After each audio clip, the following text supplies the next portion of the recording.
Olá a todos, sejam bem-vindos ao canal Ricardo Pinto Hipnoterapia. Como prometido, trago-vos mais um vídeo. Hoje o tema é inteligência emocional em tempos de pandemia. Primeiro de tudo, temos que chamar a atenção do facto que, em condições normais, esta altura do ano que nós atravessamos, o outono, é uma altura de alguma, é como eu costumo dizer, o cair da folha. Ou seja, somos pessoas que tendencialmente tendemos a ficar um pouquinho mais tristes, um bocadinho mais fechados, se calhar, ou seja, uma adaptação pós-verão. Também pelos estímulos de falta de cor, são menos horas de luz, menos cor, menos estímulo que nos alegram a alma. E então, ainda por cima, com a fase que atravessamos, que nunca antes aconteceu na nossa existência, viver tempos de pandemia, criamos grandes medos, grandes receios, uma consternação maior. Há pessoas que estão, de facto, a sentir muita inquietação, há pessoas extremamente ansiosas, perturbações de pânico, perturbações de ansiedade generalizadas estão em alta, assim como também os estados depressivos estão a ser muito acentuados. Então, eu trago-vos este tema de inteligência emocional. Primeiro de tudo, falar que inteligência há mais de 30 definições e nenhuma delas é consensual, ou seja, todas as pessoas são inteligentes. Sim, é verdade, todas as pessoas são inteligentes. Sei o que é que estão a pensar, se calhar estão a pensar em alguém que consideram que não seja tão inteligente quanto isso, mas é. O que eu posso ser inteligente no desempenho de uma tarefa, posso não ser tão bom noutra, e assim somos todos nós. Somos diferentes, somos heterogéneos, temos capacidades, características que nos diferenciam dos demais. Depois temos também isto a nível de QI, coeficiente de inteligência. Depois temos o QE, que é o coeficiente emocional, que começa a ser mais trabalhado cada vez mais, mesmo em contexto de contratação. Há empresas que já trabalham testes específicos no que diz respeito à inteligência emocional, a ver até que ponto os funcionários são emocionalmente inteligentes para saber gerir dificuldades, conflitos, obstáculos que possam surgir. E, de facto, a inteligência emocional assenta em 5 pilares, que eu prometo ser breve a explicá-los. Qual é o primeiro deles todos? O primeiro deles todos assenta no autoconhecimento, ou seja, o quanto eu me conheço, o quanto eu sei como é que funciona, como é que eu penso, como é que eu sinto e acho sobre as minhas próprias realidades. Tenho também depois o autocontrole, ou seja, a forma como eu me controlo as emoções que estou a sentir.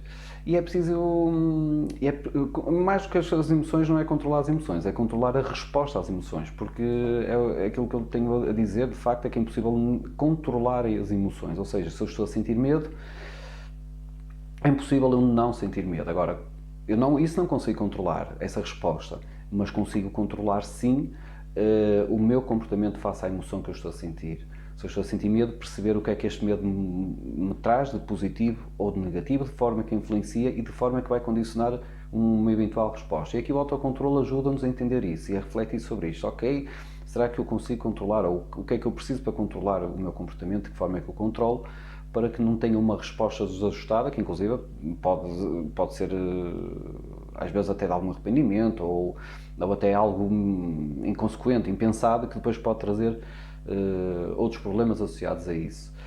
O terceiro pilar, a automotivação. Por exemplo, a forma como nós encontramos motivo para a ação, para dar a volta àquela dificuldade e àquela situação. Não são raros os casos de pessoas que são confrontadas com dificuldades em situações ou até com outras pessoas, em que, face a esses obstáculos e esses conflitos, elas até se automotivam para resolver a questão, para contornar a situação, superar-se a si própria. Isto são habilidades intrapessoais, são habilidades que são de cada um. Temos depois também a empatia, como uma habilidade interpessoal, de interação com os outros, e a empatia é muito curiosa porque também ajuda-nos a ter paz, a ter equilíbrio e a entender muitos processos.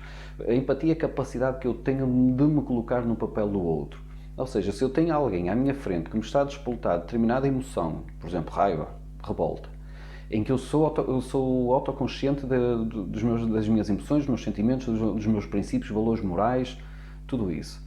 Se eu consigo controlar a minha resposta e se me vou motivar de forma que eu vou dar a volta à situação, antes de tudo isto, é perguntar, é questionar-se internamente, o que é que está a acontecer contigo que estás a falar desta forma? O que é que esta situação tem-me para mostrar? Deixa-me pôr na tua posição para perceber qual é o teu mundo interior. E se calhar até temos uma surpresa, que se calhar a questão até nem é connosco, é mesmo com a própria pessoa em si, mas ela não consegue exteriorizar, ou seja, ela não consegue entender isso e então projeta nos outros as suas dificuldades. O que eu vejo de errado no outro também existe em mim. E temos as habilidades sociais, que acaba por ser o somatório de todo este conhecimento já acumulado, da forma como eu vou ajustar e como eu me relaciono com os outros. Por exemplo, em contexto de trabalho, uma pessoa que tem estas condições reunidas, por norma, é um excelente líder. É uma pessoa que sabe, que se conhece, que se controla, que faz a sua própria gestão e que consegue ajudar os seus colegas, os seus funcionários a atingir os melhores resultados.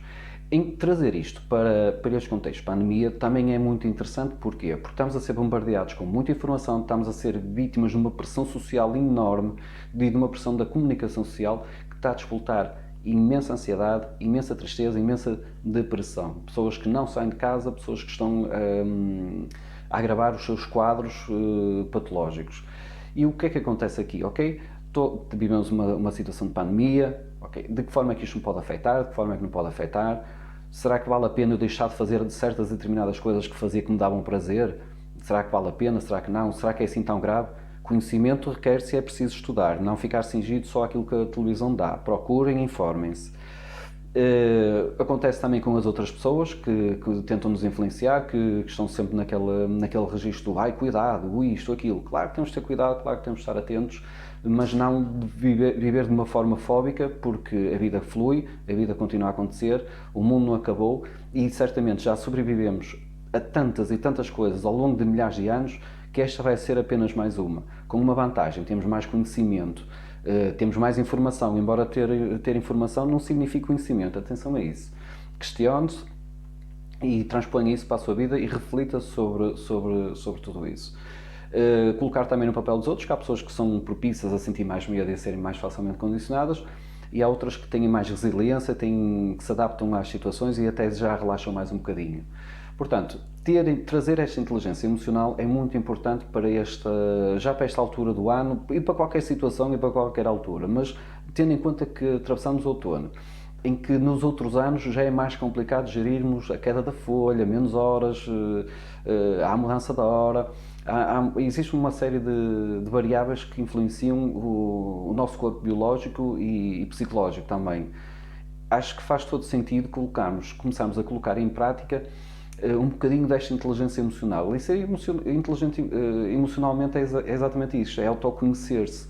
De que forma é que eu me conheço ao ponto de poder não controlar a emoção que eu estou a sentir, mas sim gerir a resposta que eu vou dar a esta emoção.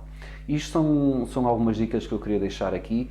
De facto, estamos todos no mesmo barco, mas temos que aliviar um bocadinho esta pressão que estamos a sentir e que muitas vezes estamos a pôr em nós próprios de uma forma, se calhar, até desajustada e de uma forma que nos prejudica a nós e às pessoas que estão ao nosso lado e às pessoas que nos rodeiam. Era esta a mensagem que eu queria deixar. Espero que gostem. Se sentirem que o devem fazer, partilhem, deem os vossos comentários, façam o gosto, porque é a forma que tenho também de fazer chegar esta vida a mais pessoas. E, acima de tudo, cuidem sim da saúde física, mas cuidem também da saúde mental.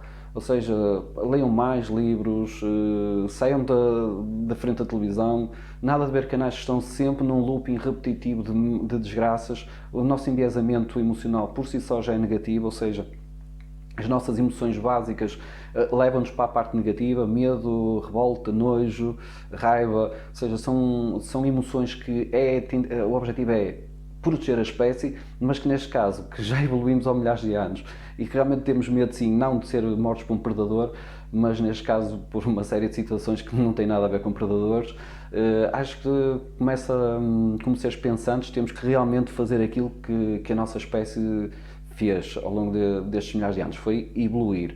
Evoluir não é paralisar, ou seja, compreender o que estamos a sentir e de que forma é que podemos crescer com isto tudo.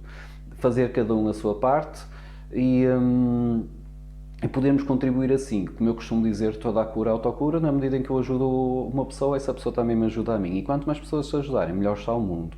Era esta a mensagem que eu queria dar. Espero encontrar-vos em breve com um novo tema e que faça todo sentido nas vossas vidas. E até já!